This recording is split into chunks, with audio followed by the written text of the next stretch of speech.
또 화학적으로 유독 물질이 이렇게 흡입을 하게 돼가지고 뭐 폐가 굳고 이렇게 해서 뭐 우려가 있기 때문에 이런 것들을 이제 판단을 하는 거는 행정청이 재량으로 판단해라 그런 내용입니다. 이런 내용을 뭐 자세하게 지금 네, 뭐 농약에 대해서 지금 자세하게 하는 게 아니잖아요. 네, 그래서 우리가 빼올 것만 빼오고 네, 저기 하면 됩니다. 그래서 등록시장 반려사유에 해당하는 경우에 위법하다고 판단했다. 근데 이건 왜 판결에 영향을 미친 영향이 있다. 뭐 니네가 왜 이렇게 위법하다고 해? 내가 봤을 때는 행정청이 이건 재량으로 충분히 할 수 있는 범위야. 법원에서 이거를 위법하다고 한 게 잘못되었다는 거죠. 지금 원심 판단을 지금 판결에 영향을 미친 위법이 있다고 대법원이 저기 한 거죠. 그래서 이런 판례도 있구나 하고 넘어가면 됩니다. 그래서 3번, 5번 판례만 봐둬야 되는 판례. 나머지는 학원 해설 다 있으니까 이런 거는 하지 않을게요. 해설 찾아보면 됩니다. 그다음 문제 6번 행정조사 기본법상 행정조사 이건 당연히 그 2차 행정절차론에 나오는 법이죠. 네, 공부해야죠. 옳은 거. 행정조사는 정하는 바에 따라 정기적으로 실시함이 원칙이고 그쵸? 네. 법령이 정하는 경우에만 할 수 있죠. 기본적으로 원칙적으로 법령 등의 위반에 대한 신고나 민원이 접수되면 수시조사. 이럴 때는 수시조사 할 수 있죠. 1번이 맞는 거네요. 네. 나머지가 다 틀렸나 보네. 사무실 또는 사업장 등의 업무 시간에 행정조사를 실시하는 경우에도 업무 시간에 하는 경우에는 네, 해가 뜨기 전이나 해가 진 뒤에도 할 수 있죠. 네, 틀렸죠. 네, 업무 시간이니까. 네, 그 회사 보통은 뭐 9 to 6 낮에 근무를 하겠지만 회사들에 따라서는 밤에 그 근무를 하는 회사도 있을 수 있잖아요. 그럴 때에는 밤에 가서 현장 조사를 하면 됩니다. 그때가 사업장 운영 시간이니까. 네, 직원들 그때 출근해 있으니까 상관없죠. 그 얘기고. 자발적인 협조에 따라 실시하는 행정조사에 대하여 응답을 하지 아니한 경우에는 이때는 조사를 거부한 것으로 보죠. 네, 국민의 입장에서 생각해야 되기 때문에 조사를 거부한 것으로 봅니다. 이거랑 비슷한 게 그게 있죠. 그 인허가 의제를 할 때는 예를 들면 건축 허가가 들어왔을 때 나머지 소방이나 뭐 그 개발행위 허가나 이런 것들은 인허가를 의제를 한다고 했을 때 그러면은 그 건축 허가를 해야 되는 그 행정청은 그 이제 인허가를 해줄 수 있는 그 관련 행정청들한테 이제 이거 어떻게 문제 없나 해줘도 돼라고 이제 응답을 해달라고 보내잖아요. 그러면은 이제 그 관련 인허가 행정청들이 해줘도 돼 소방시설 문제 없음 우리도 문제 없음 토지개발도 문제 없음 뭐 이렇게 딱딱딱딱딱딱 그 여러 행정청에서 이제 답변들이 올 텐데 만약에 답변을 안 해주면 국민의 입장에서 그 인허가 의제를 허락한 것으로 봅니다. 여기랑 반대죠. 예. 이건 틀린 거예요. 지금 여기 거부한 것으로 봅니다. 그러니까 국민한테 물어볼 때는 국민이 답변이 없으면 당연히 그냥 거부한 것으로 봐야 되고 인허가 의제를 할 때는 국민의 입장에서 다른 그 관련 인허가 업체들이 빨리빨리 대답을 안 해주면 국민이 피해를 보니까 대답을 제때 안 해주면 그냥 인허가 의제를 허락한 것으로 보는 거죠. 그래서 반대죠. 그러니까 국민 입장에서 해야 된다는 거 그것만 기억을 해두면 됩니다. 그래서 국민 입장에서는 답변이 없으면 거부한 것으로 봐야지 왜 니네 멋대로 인정한 것으로 봐. 나는 그런 인정한 적 없어 이렇게 되는 거죠. 그래서 거부한 것으로 본다. 행정기관의 장은 매년 12월 말까지 행정조사 운영 계획이라는 걸 수립을 한다.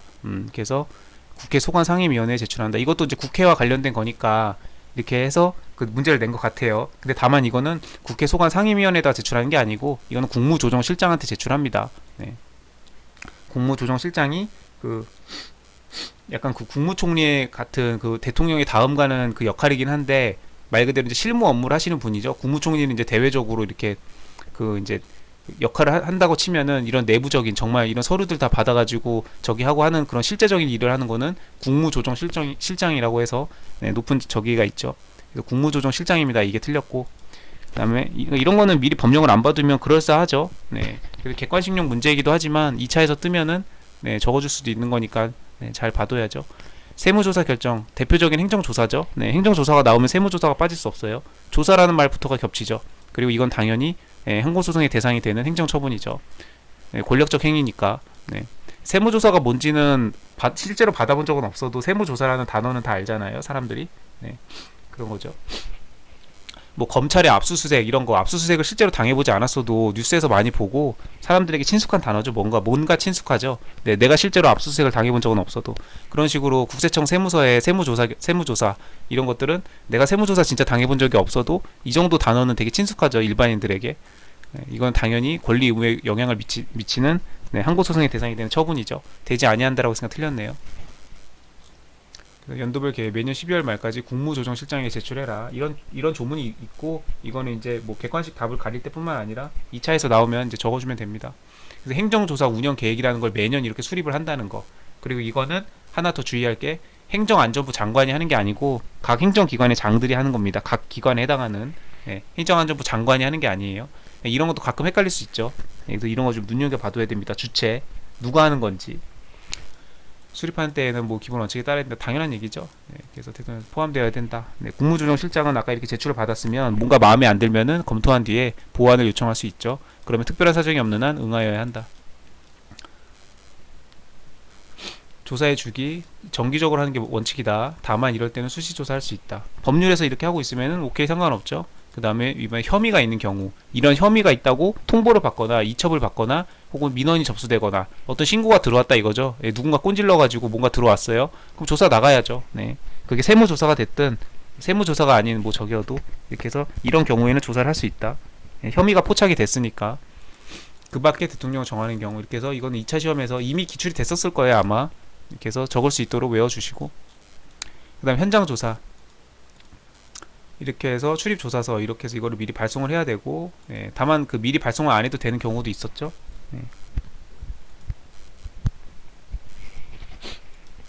그 다음에 이거 해가 뜨기 전이나 해가 진 뒤에는 원래 원칙적으로 할 수 없는데, 이렇게 대상자가 동의했으면 뭐 상대방이 괜찮다고 하면 상관없죠. 그 다음에 사업장 등의 업무 시간이야. 원래 그 밤이나 새벽에 그 업무를 하는 시간이야. 사무실이 오픈돼 있고 직원들이 다 그 시간에 출근해서 일하고 있어.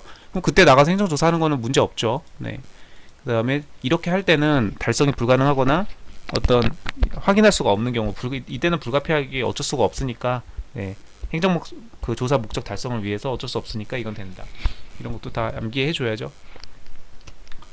그 다음에 자발적으로 이렇게 했는데 조사에 응할 것인지 답변이 없을 때는 거부한 것으로 본다. 국민의 입장에서 생각해야 됩니다. 국민의 입장에서 인허가 의제는 반대죠.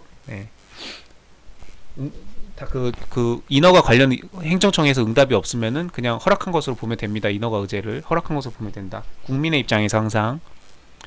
이따 나올 거예요. 국회직 저 뒷문제 있습니다. 그 다음에 할 수 있다. 2011년도 판례가 아니고 세무조사에 관한 판례네요.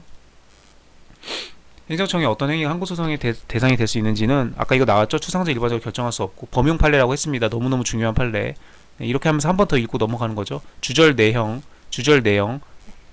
하자가 없어야 된다. 실질적 결련성, 법치행정의 원리, 이런 단어들 다 그냥 갖다 쓰면 되죠. 세무조사 결정은 이렇게 하기 때문에 납세 의무자의 권리 의무에 직접 영향을 미치고 그래서 항고소송의 대상이 된다. 처분이다 라는 거죠. 행정조사임에도 불구하고 행정조사의 가장 대표적인 세무조사 처분이다 라는 거. 그 다음에 공익사업을 위한 토지법, 토지보상법 환매, 토지보상법 91조의 환매가 있죠. 이거는 이제 감정평가사들 준비하시는 분들한테 굉장히 중요한 논점입니다. 굉장히 중요한 논점이고 행정사 2차에서는 이렇게까지 다루지 않을 것 같아요. 그래서 이거 넘어가겠습니다.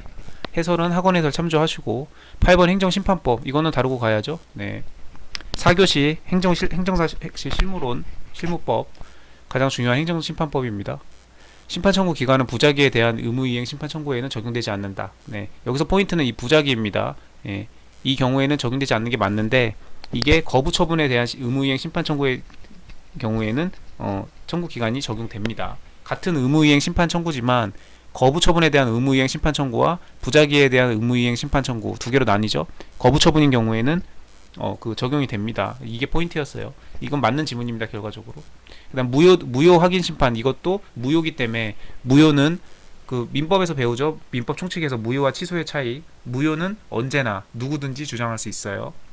그렇기 때문에 제소 기간에 제한이 없는 겁니다. 그래서 무효 등 확인 심판과 부작위에 의한 이거의 경우에는 제소 기간 적용을 하지 않고 어느 때나 가능하고 다만 취소 심판과 거부 처분에 대한 의무이행 심판 청구에는 그 제소기간을 적용합니다. 왜냐하면 거부처분에 대한 의무이행 심판 청구는 결국 그 거부처분을 걷어내고 그 취소해달라는 거나 다름없는 거잖아요. 그 거부처분을 그거를 무마시키고 나한테 원하는 그 청구를 의무이행을 해달라 이걸 청구하는 거기 때문에 이건 실질적으로 취소 심판으로 봅니다.